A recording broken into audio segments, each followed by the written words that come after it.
It's great to like sit here and ponder what it would look like to get to $100 million.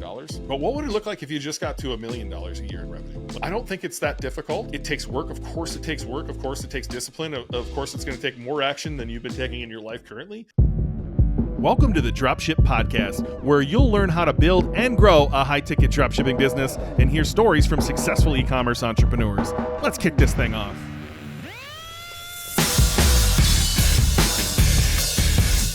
Hey, welcome to the Dropship Podcast. And today we're going to walk you through how to hit $100 million dropshipping, or how we think you should hit $100 million dropshipping. I've hit a $10 million store before, John. I've been part of helping some other people in the 8-figure range. I believe you've been helping people in the 8-figure range as well.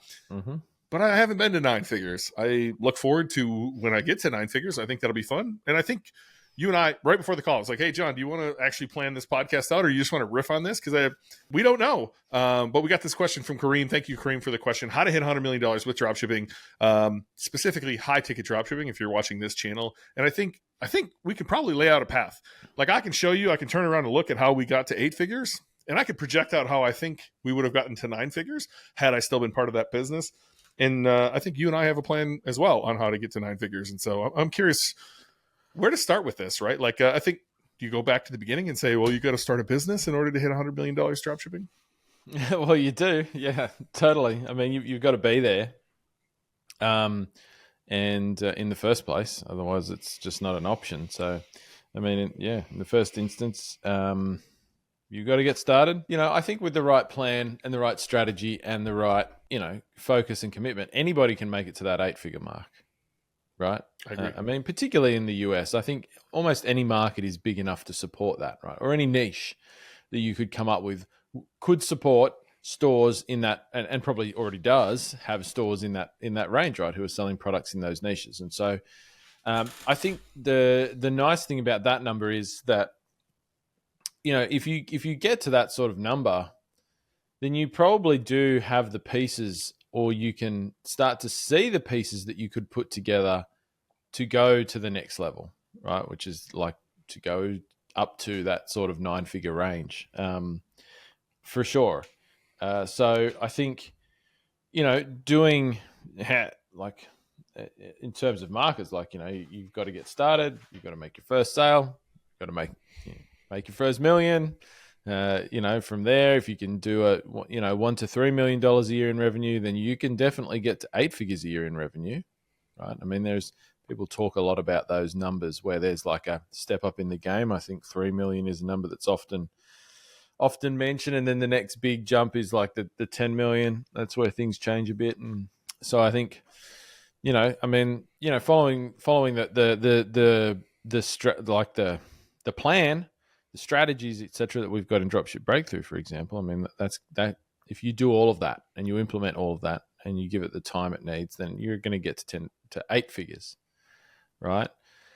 How do you go past there upwards? Look, I'm not entirely sure that you can do it with just dropshipping, right? I struggle to see that, like with just dropshipped products. But can you take a dropshipping business and add other things alongside that to get you to 9 figures? Sure. I'm interested in your thoughts on that. Do you think you could get to 9 figures just with dropshipping, just with dropshipped products in this day and age? A couple caveats. I mean, you obviously can, because people have done it before. Yeah. Right. So Wayfair at one point was pretty much just dropshipped products, right? Those dudes went well past 9 figures these days, right? But now they're not primarily dropship products anymore. They have a range of their own brands, which they sell on Wayfair, as well as dropship products. So I'm curious on your thoughts about whether, they did that some time ago now, right? And other people have done that some time ago now, but like 2024 and onwards, is that still something that's possible? Yeah, look, I think you have to almost step back first, right? So I'll share my own story. You say, do everything in our course, and 8 figures is for sure visible, right? And you should be able to get there. And so when I talk about when I've gotten to 8 figures in the past, we hadn't even done all of the things in our course, which is wild. So I genuinely wonder where we could have gotten to with all of the things. But even as I was leaving the company, we were starting to do, as you said, the next step, which is, bringing on your own products. We've had Brian Angel on this podcast before, who has taken a completely different angle of literally buying one of the brands he sells and becoming the manufacturer of that, right? So that's another way of not necessarily like private labeling or white labeling or bringing on your own brand. He went and acquired a brand. We went and acquired a brand, I should say. From there, we went and acquired another brand of treadmill desk. And now Brian primarily focuses on inmovement.com, which is the brand and the treadmill desk. And so I think to your point, there's a lot of paths here. Strictly drop shipping, I would say if you're only going to use drop shipping as your method of fulfillment, it is going to be, I wouldn't say impossible, but harder. I do think you have to follow what we teach compared to what other gurus online teach, which is you're going to need an expansive market. You can't sell a one product store, which I think a lot of people like to do or have been told to do, or like super niche one product stores that maybe some other gurus talk about and get there. It's just not going to happen. Like, you're going to need to serve a market, you serve a human who buys multiple things.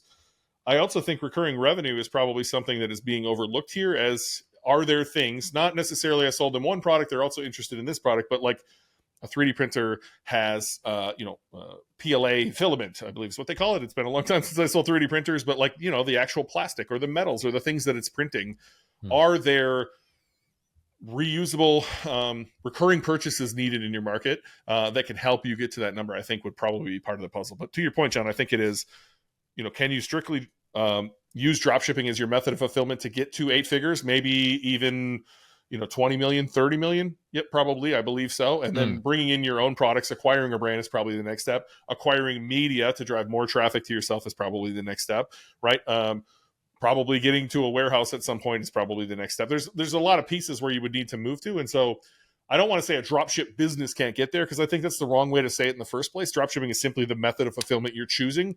I do think you're going to need to incorporate other profit centers into your business other than just selling the core product if you want to get to that $100 million range. Definitely. Yeah, no, I agree. And I wouldn't say that a dropship business can't get there. It's just that dropship business is going to need to evolve in various ways, I think, to support that. You could still be dropshipping products when you get to that number, that $100 million number for sure, but you're going to be doing some other stuff as well. Right. And I think, if you're somebody that wants to go to that sort of number, I actually think, and like you say, I mean, I think, that's somewhere we're going to get to at some point for sure. That's somewhere I'd love to go to with a business or two, definitely. And I think we've got some things going on where that might be a possibility for sure, in the future. But I think if you want to get to that sort of number in e-commerce, I mean, you obviously the businesses you always hear about getting to those numbers tend to be like D2C brands and that sort of thing. And that's definitely an avenue that you could follow. But I think, to me, like, the thought of doing it starting off with a high ticket dropshipping business is actually in some ways more enticing, right? Because if you can get a high ticket dropshipping business to $10 million in revenue, let's say, and obviously there might be a bit of variation in what your average order value is and that sort of thing within that. But you're going to have like lots of customers, like thousands and thousands of customers a year, right? And so you've kind of like, if you can get to that point and then start exploring some of those other avenues that you might do, whether that's, like you say, bringing on some consumable products in your market or bringing in your own private labeled products, moving to a warehouse, getting in with some suppliers, getting the rights to do other types of products from your suppliers or something like that. Like, you already have a big customer base at that point. And like going out to your customer base and testing ideas, particularly if one of your avenues is going to be bringing products to the market, you're in such a stronger position to be able to do that than if you're just like a guy who's like, oh, I've got an idea for a product and I've never sold anything before. And, I want to bring it to the market, where you have like zero. Like, you can go out and do some research, sure. You can look at, other similar products on Amazon and do all that sort of stuff that some people teach that you should do to bring a product to the market. But when you have like a customer list of prior customers that's like, 5,000, 8,000, 10,000, you can literally go to them and talk to them and be like, hey, we're thinking, we're thinking of doing this product. What do you think? Would you be into that? Blah, blah. And you can do like, you have essentially your own little mini market that you kind of can just tap into to get that ball rolling. And I think that's actually a really strong position to be in, to take those next steps, to already have a community, an audience of people who are in the niche that you serve, like kind of that you can just call on to help you make that. Let alone they're going to help you make a better product, right? So you often say, who knows better why your customers aren't buying from you than your customers, right? Or, all abandoned carts. You should call them and say, why wouldn't you buy from me today? You're going to learn a lot from them, way better than someone telling you to change your add to cart button to red or whatever the newest CRO hack is, right? The same thing happens in products. So when we were doing this, we would constantly get complaints about one piece of a product, or man, I wish this was better. Or, again, we were selling golf simulators, right? So the turf, terrible to stand on all day, bad for your elbows as you're slamming your club into it over and over again, right? So we just got constant feedback of like, I wish this was better.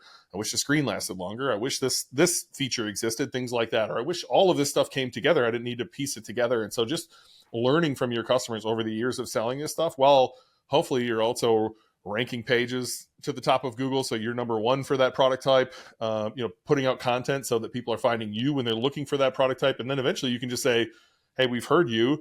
Here's the best fucking product on the market that we just brought to the market, right? And immediately you're going to take over that market because you listen, because you bought a better product, because you're already ranking, because you have an audience.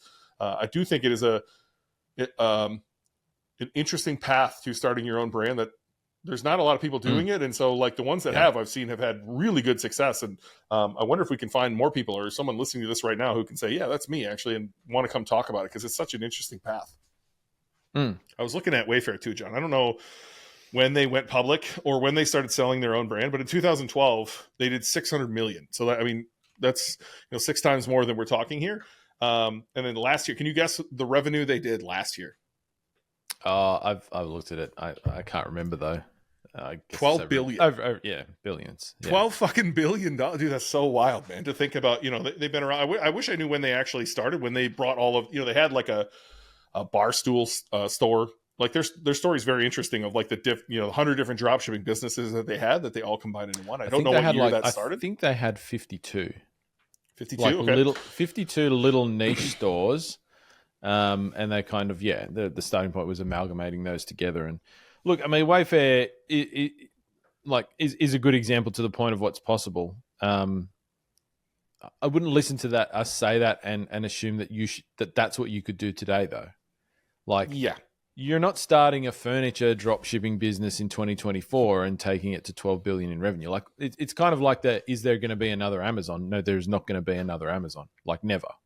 There's not going to be another Google ever. Simply because you can't hear this. Yeah, go. All right. So Wayfair was founded in 2002. And until 2011, they operated as hundreds of niche websites such as bedroomfurniture.com, allbarstools.com, things like that. So 2011 is when they actually brought them all together. 2012 is when they went public, I believe, based on this document that I'm looking at, where they did $600 million. So, it was a patchwork of different sites that they brought together, but they are the story, I think, in my opinion, of like how you could get there. But this is years. This is compounding, right? I think there's no shortage of people who would like to hit $100 million in the next 2 or 3 years. And that's just not realistic in most businesses, let alone in a business like this where, you're starting out by yourself, unfunded, putting in the hard hours, right? Yeah. And I'm not going to lie. Like, when they started, some of this stuff was like shooting fish in a barrel.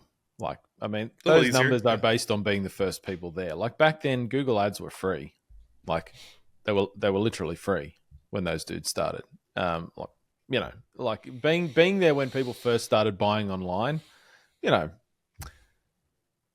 well done, hats off and all of that sort of thing. But that ain't happening again. Do you know what I mean? In the same way. But yeah, I mean, it's, I guess theoretically, like people ask a lot, like, what about having like a network of high ticket dropshipping stores, like having a portfolio that combined you could get to 9 figures with that? Now, look, I guess that's probably, if we're saying you could take one, like a high ticket dropshipping store to 8 figures in revenue, or could you have 10 of those that combined get to 100 million in revenue? And once again, I guess the answer is yes, you could. That would be I think you would struggle to do it by yourself. Like, you would probably need business partners. You would sure as shit need a really good team to help you manage that, because that would be a beastly amount of work, because you've got to do like doing that 10 times, doing that all, because there's no like there aside from the staffing side of things and the employee side of things, there's not really any um economies of scale there. You've got to do everything individually for every store, right? And so the team can help you do it, I guess, if you nail that part of it, because But so I guess theoretically that's possible. I don't like the thought of doing that by myself. Like, you couldn't do it by yourself. Yeah, I don't think you could do the multiple stores angle either. Like, to your point, you would need you would need someone to lead, right? So we've been partnering, we've been picking students out who we believe in our student base, who are taking action and doing the work, and partnering with those people. I think we as a group will hit that 9-figure number together. But each one of those businesses has someone who's, running the show. They're headstrong. They're showing up every day. They're running the team. I don't think you're going to be able to do that if you were going to start 6 stores, 7 stores, right? Like, it would be very difficult for you to grow them to a point on your own energy, even your team's energy, to get someone in place to really run the show in each one of those things. So I think it'd be difficult. But look, I don't want to get people discouraged, because I think, and I was just counting over here. Let me count: 1, 3, 4, 5, 7, 9, 11. We're about to have our live event. I don't know when this show comes out. But we're going to have our live event in July, and we give out trophies to people who have hit the 6K, the $1 million mark, the $10 million mark. And if I did my math right here, which I'm pretty poor at math publicly here, public math, I don't do public math. I think we're handing out 14 trophies, 13 or $14 million trophies, right? And so, like, it's great to like sit here and ponder what it would look like to get to $100 million. But what would it look like if you just got to $1 million a year in revenue? Like, I don't think it's that difficult. It takes work. Of course it takes work. Of course it takes discipline. Of course it's going to take more action than you've been taking in your life currently. But I don't think it's as much action as you think it is. And often it's just like limiting beliefs you need to fight through to just do the work in the first place. And $1 million, typically, in most businesses, you're going to take 15% out at the end of the day. Do the math on that. Like, you're well into 6 figures in profit there. If some industries are better than others, you could certainly get up closer to that 20-25% mark. And then do the math on getting to 8 figures, which John and I have both been there. I know other people who have been there. Again, do the math. That's $1.5 million, $2 million a year in profit that is coming out of the business, while you're also, like, doing really good things, building an amazing asset. And, as we'll talk about on a later episode, just destroying your rewards cards and flying everywhere for free in first class, things like that. Right. And so, like, really think through the fact that, like, $100 million is fun to dream about. But if you were printing, and let's just even lower that. Let's just say it's $1 million a year in profit on your $10 million business. Are you unhappy in some way? Like, you have plenty to live on, plenty to put away into whatever you want to grow passively on your own, plenty of investments to make, plenty of travel you'll be doing because you can. You also have a team that you'll grow to hate and love at the same time, like that you feel responsible for, that'll give you some purpose in life. And honestly, I think that's the dream. And I don't think you need to get to $1 million in profit to do that. 400,000, somewhere around there, gets you in the 1% in America. That gets you in the 1% in the greatest fucking country that's ever existed on the planet, right? Like, you're going to live a pretty good life at that point. And so, 400K is whatever, 10% of 4 million. Can you get to $4 million in revenue and spit out 400 to 600K in profit? Pay your little tax man, of course. But like, you're living a good life. And so, like, I don't want to discourage anyone who thinks we're describing a picture to getting to 100 million as difficult, or over 20 years like Wayfair. But I don't think you need to get there either. I think people should really sit down and say, where do I want to be? And then realize that the steps to get there are not that difficult. Yeah. Yeah. I mean, it sounds like a big, scary thing. And it probably, listening to us talk about it, sounds like a big, scary thing as well. And I would 100% say that. Like, yeah, I'm sure there's some individuals out there who are particularly driven by a number like that.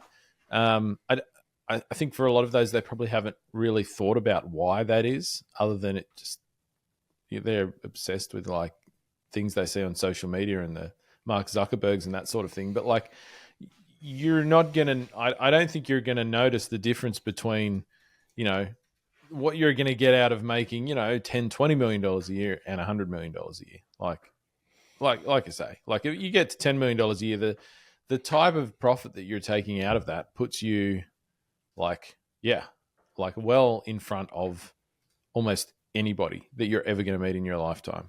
And that in and of itself is amazing. Let alone you built an asset. So even at some point, if you're burnt out or you want to move on, you can sell that a sellable asset as well. Right? Yeah, absolutely. And there's millions right there for sure. Yeah, look, I love doing episodes like this, but I really just want to grab everyone who's listening to this who hasn't started and just shake them and be like, a little bit extra effort, more than you're doing now, can get you to a place that you can't fathom right now. And when that money starts rolling in while you're laying in bed, you know, watching, House of Dragon or whatever it is you're watching that night, and your phone cha-chings, like it's going to change your life. It's going to make you think differently of what's possible. And slowly but surely you'll unlock what's possible and you'll continue to grow. And yeah, I think it's in the 4-Hour Workweek, John, where you lay out your ideal life and then you really lay out what that would actually cost. When I did that, and this was 2015, 2016, it was only like $4 million. And I was like, that feels achievable. Yeah. Dreamlining. That's what he calls it. Yeah. I think it's been a long time since I've done it. It's been a long time since I read that book. But yeah, no, that's right. I mean, when you, I think a lot of people think that they'd love to have a lot of money, but then when you actually like bring it back to, well, what would you do with that? They're like, oh, I don't know. Get an expensive car, maybe buy a bigger house.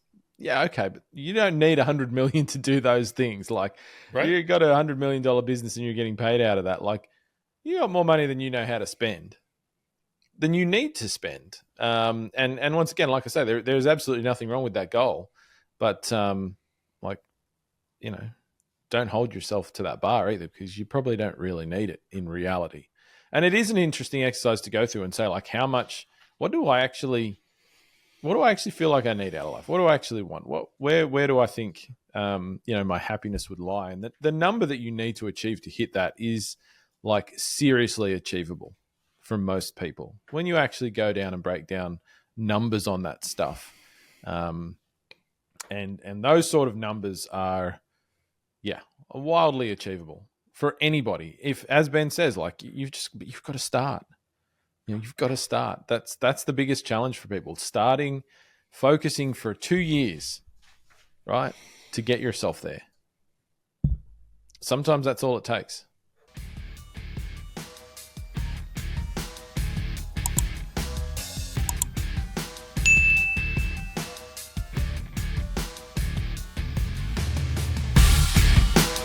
Thanks for listening to the Dropship Podcast. You can find all the show notes for this episode at dropshippodcast.com.